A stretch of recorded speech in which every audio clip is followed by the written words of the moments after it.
My boyfriend broke up with me for the dumbest reason after I supported him for years, but he forgot the house is in my name, and now he's living in his car. Let me preface this by saying I've been with Finn for 6 years. 6 years of what I believed was love, loyalty, and definitely a whole lot of patience. And when I say patience, I mean I've been the one supporting him financially while he bounced between passion projects. There was the YouTube channel that never took off, despite him insisting he'd be bigger than PewDiePie. The NFT craze he swore he was ahead of the curve on. Spoiler, he wasn't. And his brief stint trying to make it big in crypto where he lost most of his savings. During all of this, I held us down. Mortgage, me. Utilities, me. Groceries, also me. Car payments, you guessed it, me. Finn was the dreamer, and I was, well, I guess I was the fool who kept believing in those dreams. Every time he'd come to me with a new idea, eyes bright with enthusiasm, I'd push down my doubts and support him. This time will be different, he'd say. And like an idiot, I believed him. Things started getting weird about 2 weeks ago. Finn began acting distant, spending more time than usual on his phone, and making these odd comments about needing space to grow and finding himself. I didn't think much of it at first. He tends to get philosophical when he's about to start another project, but then he started making these comments about the state of the house, which was new. He'd point out unwashed dishes or unfolded laundry with this weird, judgmental tone I'd never heard from him before. Then last week, he sat me down at our kitchen table after I got home from work. He had this serious look on his face that I'd only seen a few times before, usually when he was about to announce another failed venture. But what came out of his mouth made me question if I was living in some parallel universe. "I think we should break up," he said. "You don't do enough around the house." I actually laughed. I thought he was joking, but when he didn't crack a smile, I felt something inside me just shift. This man, who I've basically been mothering for 6 years, was accusing me of not contributing enough. When I asked him to clarify, because surely he wasn't serious, he doubled down. "You never clean up after yourself, and I feel like I do all the emotional labor around here. I'm always the one who has to point out when things need to be done. Let me paint you a picture. I work insane hours to keep us afloat while he's at home, brainstorming his next big move. Yes, sometimes I'm too tired to do the dishes right away or fold laundry immediately. Sometimes I leave my coffee mug on the counter or forget to put my shoes away. But you know what I do? Pay every single bill that keeps a roof over our heads and food in our fridge." Meanwhile, Finn's biggest contribution to our household has been reorganizing the bookshelf by genre 3 times and throwing out my perfectly good Tupperware because it didn't spark joy anymore. This is the same man who has a meltdown if the Wi-Fi goes out for more than 5 minutes. Guess who calls the provider every single time? Me. Every birthday, holiday, or weekend activity, planned by me. He won't even order takeout without asking for my input 3 times, and then still managing to get my order wrong. But here's where it gets truly bizarre. After his little breakup announcement, Finn started acting like the house was already his. He made this smug comment about how this will be a good reset for both of us, and suggested I could move back in with my mom or something. He even started talking about how he was going to turn the guest room into his office once I was gone, and how he might get a dog since there won't be anyone to complain about the hair anymore. That's when it hit me. He genuinely seemed to have forgotten, or maybe never realized, whose name is actually on the deed to this house. Hint, it's not his. Not even close. This house was my inheritance from my grandparents, and I'm the sole owner. Every mortgage payment, every repair, every utility bill, it's all in my name. I excused myself, went upstairs, and locked myself in our bedroom. I'm not going to argue with him or try to change his mind. No, I'm going to let him sit in his little delusion for as long as he wants. Let him think he's winning this breakup. Let him think I'm packing my bags and heading out the door. Because here's the thing, Finn has no idea what's coming. He has no clue that he's about to lose everything. And honestly, I can't wait to watch him realize just how badly he screwed up. First update. So I mentioned in my last post that my boyfriend, well, ex-boyfriend now, Finn broke up with me out of nowhere, claiming I didn't do enough around the house. This, of course, was hilarious because I've been the one paying for literally everything. Mortgage, utilities, groceries, while he's been working on himself for the past 3 years. Oh, and let's not forget, I also cooked, cleaned, and did every chore that wasn't somehow attached to his beloved gaming setup. But here's the kicker. After the breakup, Finn acted like he owned the place. Literally. I think it took him all of 5 seconds to decide this house was his now. He didn't say it outright, but the way he carried himself made it obvious. He started lounging around like the king of a castle he hadn't even built, leaving messes everywhere and playing his games until 4 a.m. like nothing had changed. He even started telling me what I needed to pack up so I could leave in an orderly way. Meanwhile, I was just sitting there in shock, waiting to see how far this delusion would go. Spoiler, it went very far. About a week after the breakup, Finn told me he was having a friend over. This was during one of his moments where he barely looked at me, muttering something about how I needed to respect his space. Respect his space. In my house. Sure, buddy. I just nodded, thinking, okay, let's see who this friend is. When the doorbell rang, I opened it to find a woman standing there with a bright smile and a bottle of wine. Her name was Mila, and let me tell you, she was perfectly nice, polite even, but it didn't take a detective to figure out this wasn't just a friend. The way she looked at Finn? They were very much together. Finn didn't even introduce us properly. He just breezed past me like I was the maid, giving Mila a little tour of the house. My house. And oh, did he sell it like he was some kind of real estate mogul? This is the living room. I've been thinking about getting a new couch in here. Something more modern, you know? This is the kitchen. I love the open layout. It's great for hosting. This is my office. It's where I do most of my work these days. I almost choked when he said that last one.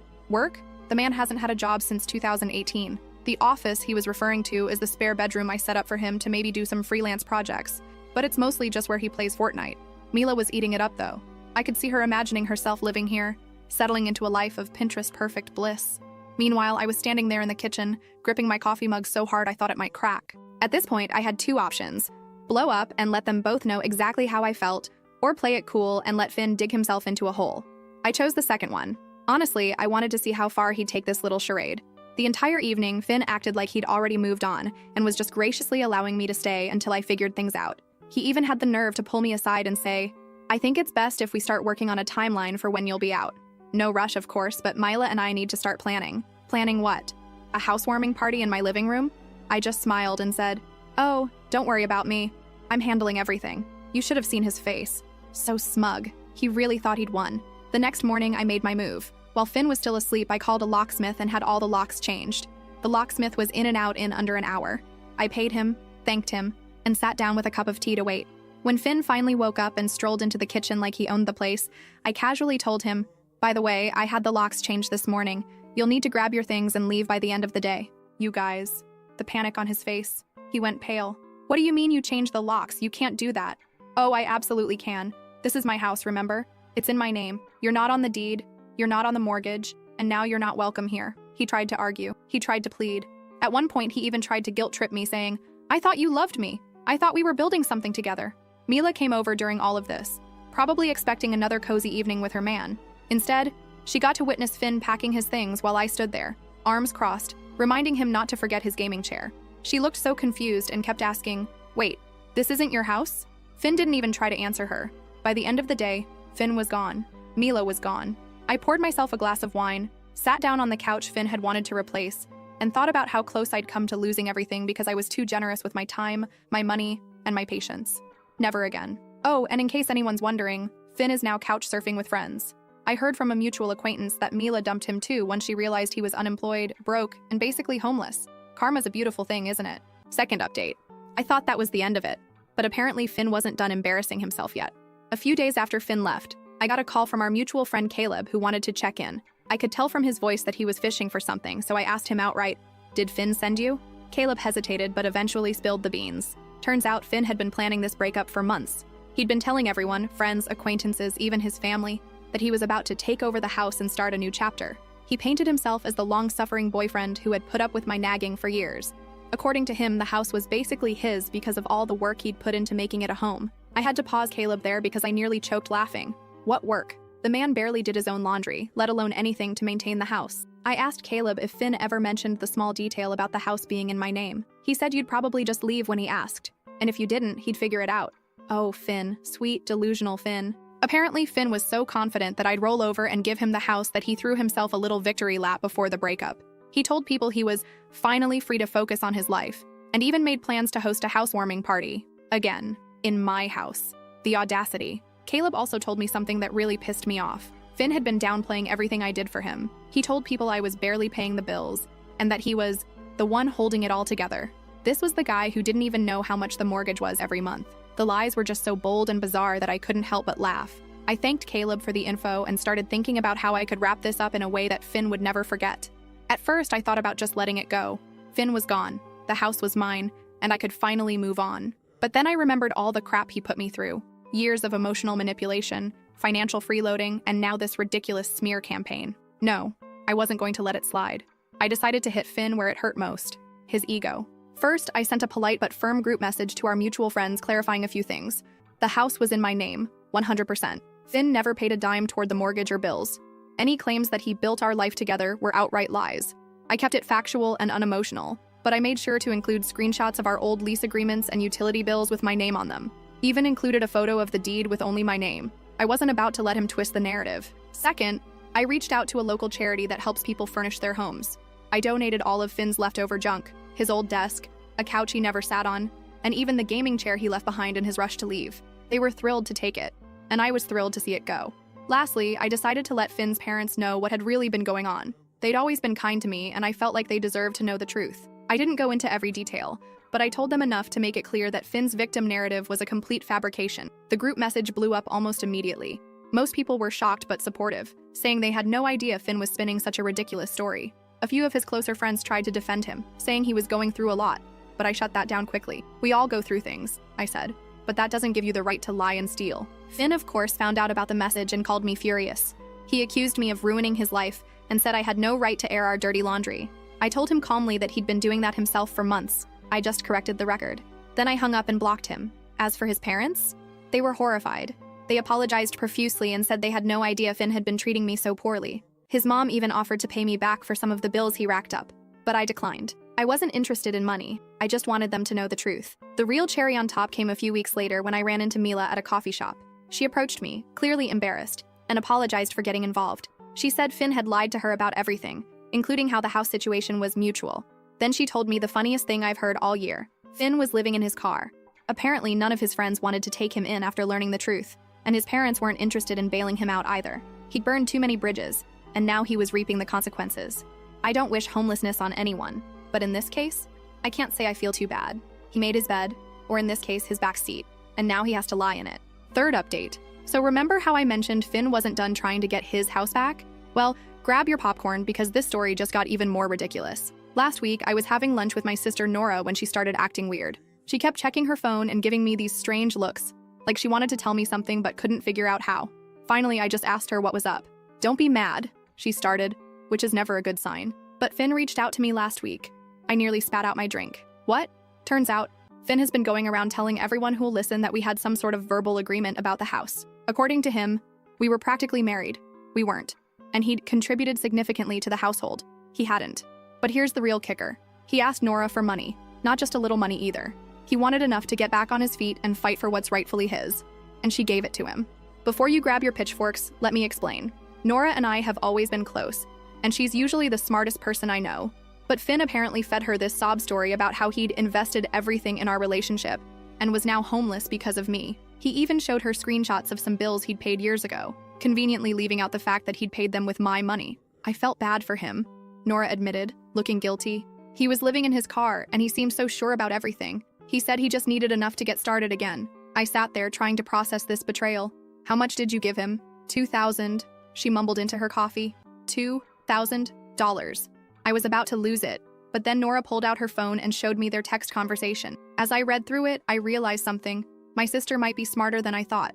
See, Nora hadn't just given him the money. She'd made him sign a proper IOU, complete with repayment terms and interest. She'd even gotten him to put his car up as collateral. When I asked her why she went to all that trouble for a small loan, she just smiled. "Because I knew he was full of it," she said. "I wanted proof of exactly how desperate he was getting. Plus, I figured having a document showing he had to borrow money might come in handy later." I could have hugged her right then. But the story gets better. Remember Caleb? Our mutual friend who spilled the beans about Finn's pre-breakup plotting? Well, he sent me screenshots of Finn's social media posts where he's been painting himself as this victim of a calculated gold digger who trapped him in a relationship just to steal his future earnings. Yes, you read that right. He thinks I spent 6 years supporting his unemployed self because I was after his future money. The money he was definitely going to make from all those failed projects I funded. The posts are full of vague accusations about how I manipulated him and took advantage of his trusting nature. According to Finn's new version of events, he was the one who supported me emotionally while I was unstable and unable to maintain healthy relationships. This from the man who once had a 3-hour meltdown because I bought the wrong brand of energy drink. But here's where it gets really interesting. My friend Zoe has been keeping track of everyone Finn's reached out to, and apparently he's been telling different stories to different people. To some, he's the victim of a manipulative ex. To others, he's a generous partner who gave up everything for me. And to a few, he's even claiming we had some sort of business partnership that I betrayed. The stories keep getting more elaborate too. Last week, he told someone I had promised to put his name on the deed as a birthday gift, but then changed my mind out of spite. Pretty creative for someone who once forgot my birthday entirely because he was too busy trying to become a Twitch streamer. Yesterday, I got a series of increasingly unhinged messages from him about how he's going to expose me to everyone we know. He's threatening to tell people about all my secrets. Though I'm really curious what secrets he thinks he has, considering I'm the one who knows about his failed cryptocurrency investments, and that time he tried to become a professional dog photographer with my camera. I haven't responded to any of his messages, but I did save them all. Something tells me this isn't over yet. Finn's never been good at accepting reality, and now that he's burned through Nora's money, probably on another get-rich-quick scheme, I'm sure he's cooking up some new plan to try to get what he thinks he deserves. Last update. So last Sunday, I was doing my weekly grocery shopping when I literally ran into Finn's mom at the store. I tried to just smile and walk past, but she grabbed my cart and said, "We need to talk." Now, his mom has always been sweet to me, even after everything that happened, but this time she looked different. Worried, but also kind of angry. She asked if we could get coffee, and something in her voice made me agree. Once we sat down, she took a deep breath and said, "I need to tell you what Finn's been up to, because this has gone too far." Turns out, Finn showed up at his parents' house last week with this elaborate story about how he was getting the house back. According to him, he had evidence that I had somehow tricked him into putting all the bills in my name. He even claimed he had proof that he'd given me cash for the down payment. His mom stopped him right there and reminded him that she and his dad had been there when I bought the house, before Finn even moved in. But Finn just talked over her, going on about how he was building a case and needed to borrow some money to set things right. When his parents refused to give him money, he completely lost it. Started throwing around accusations about how they never supported his dreams and were choosing my side over their own son. His mom looked so tired as she told me this. "He's not the boy I raised," she said. "I don't know what happened to him." But here's where it gets really interesting. She started telling me about all these things Finn had done that I never knew about, like how he'd been telling his younger sister that he bought me out of the house months ago, and that's why he needed to borrow money from her, to renovate his property. His sister, being 19 and trusting her big brother, gave him her savings. Or how he'd been going around to all their relatives telling different versions of the story to whoever would listen. To some, he claimed we were secretly married. To others, he said I had promised him the house in exchange for sweat equity. His words, not mine. He even told his grandmother that I was holding his gaming equipment hostage, the same equipment I donated to charity months ago. His mom pulled out her phone and showed me screenshots of a GoFundMe page he'd made. The title, "Help Local Man Reclaim His Home from Manipulative Ex." I almost choked on my coffee. The page was full of completely made-up stories about how he'd invested his life savings into the house, what savings, and how I had manipulated the paperwork to cut him out. He even posted pictures of my house, claiming he'd done all these renovations himself. The only renovation Finn ever did was rearranging the furniture when he was procrastinating on job applications. But the craziest part? People were actually donating. Not a lot, but enough that Finn thought his plan was working. He'd raised about $800 before his mom reported the page and got it taken down. "I had to do something," she said. "He needs to face reality." She told me Finn had been sleeping in his car in their driveway for the past week, refusing to come inside unless they supported his cause. Every morning he'd leave claiming he had meetings about getting the house back. Every evening he'd return with some new story about his progress. His mom had finally had enough when she overheard him on the phone trying to convince Mila, remember her, to be a character witness about how the house was really his. Mila, to her credit, had apparently laughed and hung up on him. "I'm not telling you this to get sympathy for him," his mom said. "I'm telling you because I want you to be prepared. He's not going to stop until he has no choice." She then did something that surprised me. She handed me a small photo album. Inside were pictures of Finn from the past few years. Pictures of him at family events, holidays, casual moments. In every single one, he was on his phone or laptop, supposedly working on his next big thing, while everyone else was actually living their lives. "I should have seen it sooner," she said. "How he used people. How he always had an angle. I enabled him for too long, and I'm sorry you got caught up in it." I tried to give the album back, but she shook her head. "Keep it. Maybe someday he'll want to see the person he used to be. But for now, I need to do what I should have done years ago." She told me she and Finn's dad had made a decision. They're changing their locks and cutting off his access to their Wi-Fi.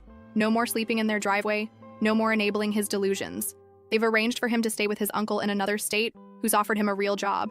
No computers, no schemes, just honest work. He either takes the offer and gets his life together, or he figures it out on his own. But we're done watching him try to tear down other people's lives because he refuses to build his own. As we were leaving, she hugged me and whispered, "Thank you for showing him there are consequences. I just wish he'd learn from them." I watched her walk away and felt this weird mix of emotions.